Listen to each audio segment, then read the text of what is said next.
So what we're looking at here is actually the finished product of the shimmed platform that I made for the transmission.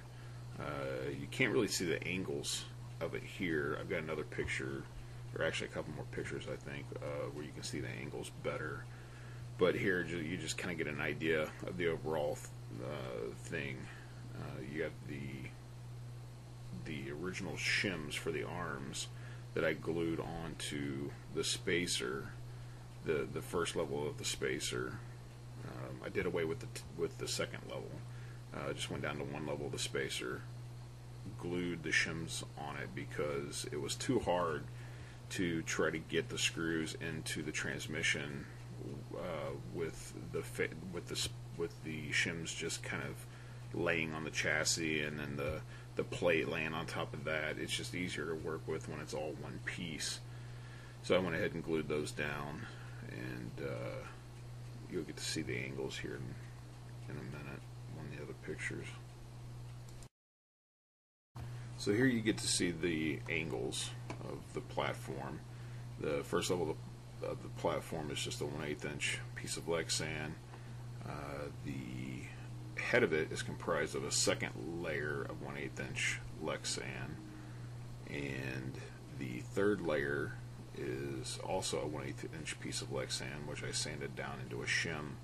The front edge being the full 1/8 inch, and the back edge being basically virtually nothing. I shimmed it down pretty much as close as I could get it without breaking it. And then, of course, you can also see the 3-degree Traxxas shims there, which I just tacked those down. I just used a tiny dab of super glue just to kind of hold them in place. I wasn't sure if I wanted to make that permanent or not, so I kind of just did enough to hold it in place so it was easier to mount, get the screws through it and into the transmission. I may go back later at some point and actually glue those all the way down if it seems like I don't want to ever take it apart again. I just used super glue to glue the Lexan together. It seemed to really bond the Lexan very quickly and very strongly. You got to be careful when you're gluing that Lexan, because if you leave it on there for more than 5 seconds, it's pretty much not going to move after that. And this is just another view of the platform, kind of a hybrid view, not quite from the top, not quite from the side, just so you can get a little bit better idea. And last but not least, here's a view of the platform underneath the transmission. And it's kind of hard to tell there. I mean, you can kind of tell there that that went a long way in correcting the angle of the arms. The front of the arms are actually higher than the back. Now, I don't think I quite reached the same angle that the original one is at, but it's fairly close. It's in the ballpark, and I think it's close enough that I won't have any problems out of it, at least not much. And this is just a kind of where I was at the moment. The front end, I pretty much hadn't done anything with the front end at that point. I'd gotten the back end together, and as you can see on this picture, I actually did go ahead and put the receiver tray, or I'm sorry, the battery tray back on this thing, but really only for two reasons. One, you kind of have to, because it's designed to be put underneath of the rear shock tower, so you kind of have to have it under there. Now, I could have cut it off to where I just had a piece big enough to put under the shock tower, but I actually decided to leave the whole thing for a couple of reasons. At first, I was thinking that I may put the receiver back there or something along those lines. And also because with my plans for gearing it up as high as it'll go, basically, I was afraid that wheelies might start being a problem, and I don't really have a wheelie bar, and I don't really want to flip it over on its lid, so I thought it might kind of serve a dual purpose and kind of act as a wheelie bar. I found out later on with the lower gear in it right now, at least, and the way I have the ESC set, I have the ESC only set about midway on the punch levels, so it won't even pull wheelies. It'll do toe nuts like mad, but it actually won't pull a wheelie, so that's not even been an issue. May cut that off at some point.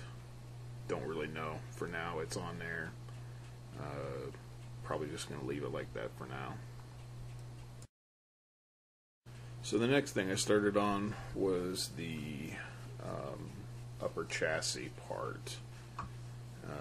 Basically, well, the servo. Basically, I wanted to get that steering servo hooked back up to the front end. And I basically had to cut the back end of the upper chassis off in order to create room for my battery, my LiPo, and I ended up putting my receiver in that space as well. So I went ahead and just chopped that off. In this picture, after I cut the upper chassis, the back part of the upper chassis off, you gotta put some kind of support behind it. There's 2 screw holes there, which I circled in red. I toyed around with 2 different things. My original thought was I was actually going to put posts there. I have some posts from my OFNA 9.5 servo tray. I have several extras of those. My original thought was to cut those down to fit, put those under there.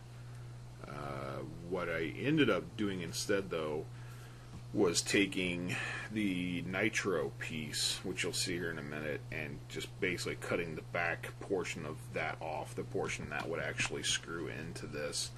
And instead of having 2 posts, basically I have a solid piece spanning that whole section there. I felt in the end that was going to give me more stability than the 2 posts.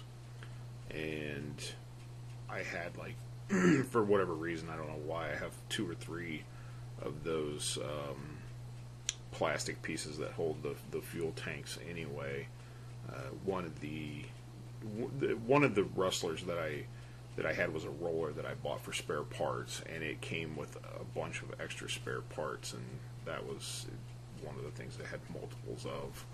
I have no idea why, because they were all perfect shape. So at any rate, I just cut one of those up. And here's the picture of where I cut it up. That's the piece circled there is the piece I was talking about that I used as the back wall for the upper chassis. And this is just a quick pic of the 2 put together. This is just another picture of the same thing from a different angle. And here you're just looking at a view of the upper chassis with the back wall plate, and where I have it all mounted to the chassis, and I have the servo hooked up. I did waterproof the servo, by the way, using Squirrel's waterproofing technique. First time I ever waterproofed anything, so I've never waterproofed any of my other kits before. So there's a lot of firsts for me in this kit. Not sure how good of a job I did at waterproofing some of this stuff, but again, first attempt. So hopefully I don't run into any troubles, but if I do, next time.